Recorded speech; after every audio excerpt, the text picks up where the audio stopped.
मैंने पिछला 2021 वाला जीडी का मेडिकल छोड़ दिया कि मेरे तो 320 नंबर है, दूसरों की सीट खराब क्यों करूं, मेरा तो सिलेक्शन हो जाएगा। क्योंकि फिजिकल के लिए 280 का 279 पे मेरिट लगी थी हमारी फिजिकल के लिए, मेरे 320 नंबर थे यूपीएसआई में। तो मैंने सोचा मगर किसी की सीट नहीं खराब करनी चाहिए, मैंने मेडिकल छोड़ दिया था अपना।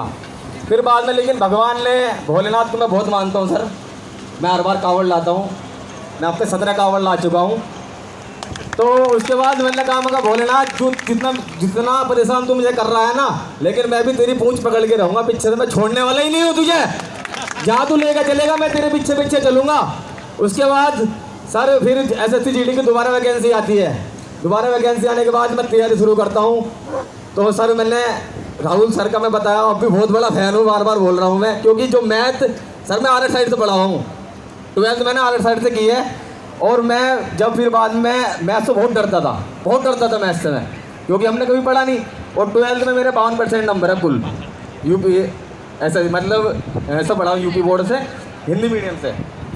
उसके बाद सर फिर मैंने मेहनत करी बहुत, सर के मैं प्रैक्टिस सेट देखता था, हर एक ही प्रैक्टिस है, मतलब इनके लिए तरसता था मैं कि राहुल सर का प्रैक्टिस सेट कब आएगा और मैं कब लपकूँ इसको और कब इसको मैं करूँ।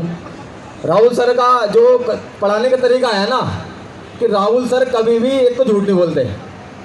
अगर इन पे सवाल नहीं हुआ ना राहुल सर पे, अगर मतलब जैसे अटक गए या कुछ हो गया, तो राहुल सर ये नहीं कहते कि नहीं ये सवाल गलत है, ये बोलते कि मेरी गलती है, मैं इसे कल को सुधार कर लेकर आऊँगा।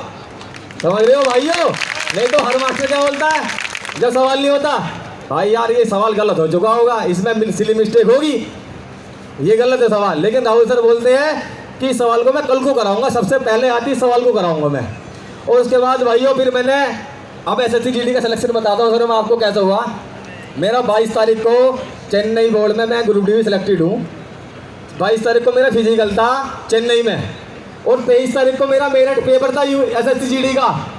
22 तारीख में चेन्नई में फिजिकल और 23 तारीख में एसएससी जीडी का मेरिट में पेपर। सर मैं बौखला गया, मगर मैं कैसा करूँगा। फिर मैंने अपने पिताजी से कहा, पिताजी ने कहा क्योंकि सोल्यूशन निकाल कुछ। मैंने कहा पिताजी मगा ऐसा बात है, फिर तो वहाँ से फ्लाइट से आना होगा।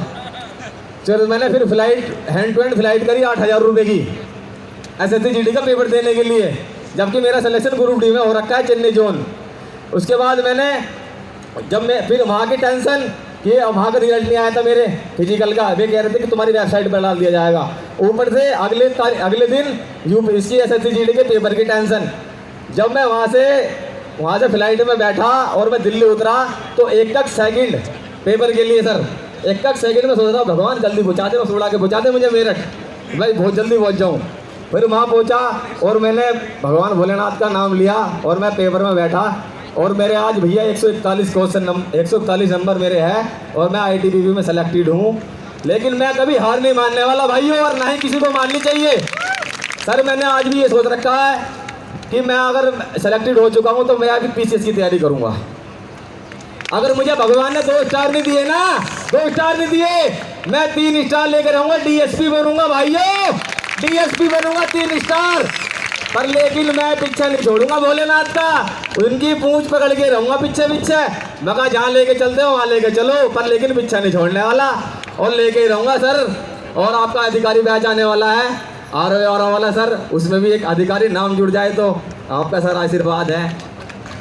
तो मैं इन्हीं बातों से अपनी वाणी को विराम देता हूँ। और RW वालों के लिए बहुत बहुत धन्यवाद। सभी बच्चे खड़े हो गए, एक बार RW वाले के लिए ताली बजाएंगे, बहुत तगड़ी ताली रुकता बजना चाहिए, रुकता भाई यार, तुम जवान हो यार, कैसी